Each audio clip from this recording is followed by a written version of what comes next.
Hello everyone, কেমন আছেন সবাই? আশা করি ভালো আছেন। এখন আছি হচ্ছে গড়া নদীর চরে, যেটা হচ্ছে তেবাড়িয়া এবং হচ্ছে যদুবয়রা যে সেতু আছে সেতুর নিচে। অনেকদিন পর আসলাম এদিকে আর কি। সূর্য অস্ত যাবার মতো অবস্থা, আর কিছুক্ষণ পরে সূর্য অস্ত চলে যাবে। তো এইখান থেকে এখন উঠে চলে যাব হচ্ছে সেতুর উপরেই।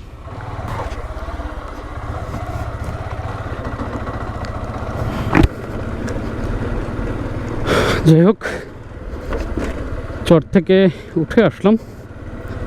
অনেক দিন বাইক নিয়ে বের হওয়া হয় না, তো আজকে হঠাৎ করে একটু বেরিয়েছিলাম। আগামীকাল থেকে একটা ইভেন্ট রয়েছে, তো এডিটের বেশ চাপ ছিল। সেই চাপ মোটামুটি একটু কমিয়ে বিকেল করে একটু বের হওয়া। বেশ মানে বের হওয়ার একটা রিজন বলি, সেটা হচ্ছে যে এই যে আমার বাইকের সামনে দেখতে পাচ্ছেন একটা মাউন্ট রাখা আছে, মানে ফ্রন্ট সাইড থেকে ভিডিও করার জন্য। তো এই মাউন্টটাতে আসলে ভিডিও কেমন হয় সেই কারণেই আজকে বের হওয়া আউট করে।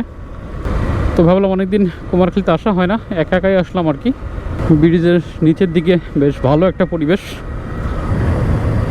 গড়া নদীতে জলও অনেক কমে গেছে। আর বেশ কিছু ভাই ব্রাদার এখানে আছে যারা ইফতারের আয়োজন করতেছে। কিছু সময় পরেই ইফতার শুরু হবে, আর এই ফাঁকে আমিও দোকানে ফিরতে হবে। দোকানে ফিরে আবার ভিডিও এডিটিং নিয়ে বসতে হবে। অনেকটা কাজের চাপ পড়ে গেছে, সব কিছু আসলে একা একাই করতে হচ্ছে।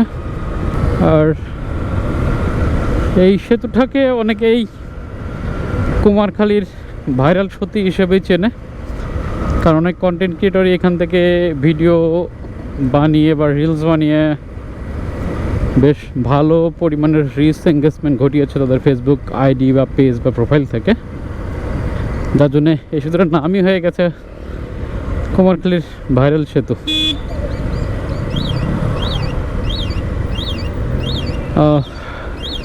এই সাইড দিয়ে চলে গেল হচ্ছে কুমারখালী বাজার। তা আমি আর বাজারের মধ্যে ঢুকবো না, আমি এই সাইড দিয়ে সরাসরি চলে যাবো হচ্ছে হাইওয়েতে। সেখান থেকে বাড়ি ফিরতে হবে। আর নদীর ওই সাইড দিয়ে আসা যত ভারী গাড়িগুলা শহরের মধ্যে না, যে এই সাইড দিয়ে আসলে ক্রস করে তরুণ মোড়ে গিয়ে ওঠে, যার জন্য এই রাস্তাটা এত চওড়া বা প্রশস্ত ছিল না।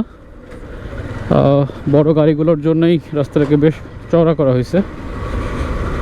তো বাইক নিয়ে আসলে বালির মধ্যে রীতিমতো ফেসে গেছিলাম।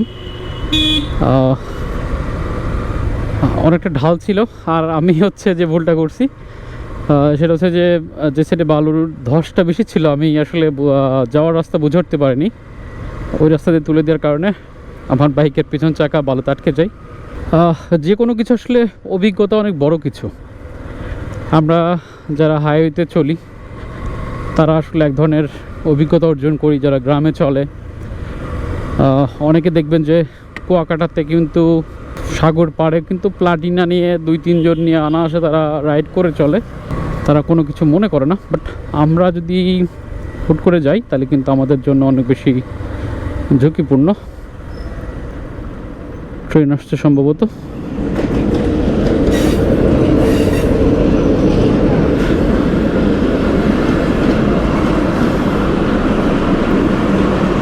এটা হচ্ছে আমাদের পোড়াদহ রাজবাড়ি রুটের শাটল ট্রেন, যার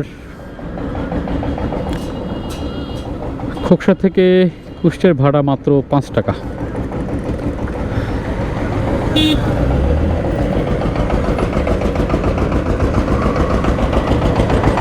ভাইজান তো খেয়াল করেনি।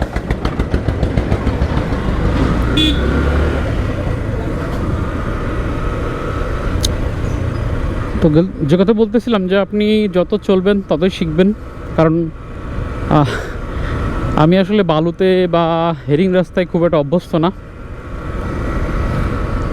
আর অনেকেই দেখবেন যে হচ্ছে নৌকায় অনায়াসে বাইক তুলে ফেলে, কিন্তু যারা আমরা অভ্যস্ত না তার জন্য একটু ভয় লাগে। তো এইটাই হচ্ছে কুমারখালীর তরুণ মোড়।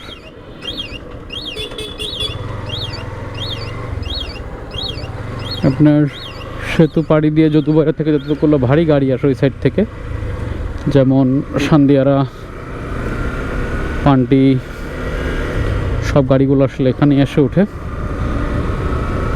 তো এই ভিডিওটা আজকে এ পর্যন্তই।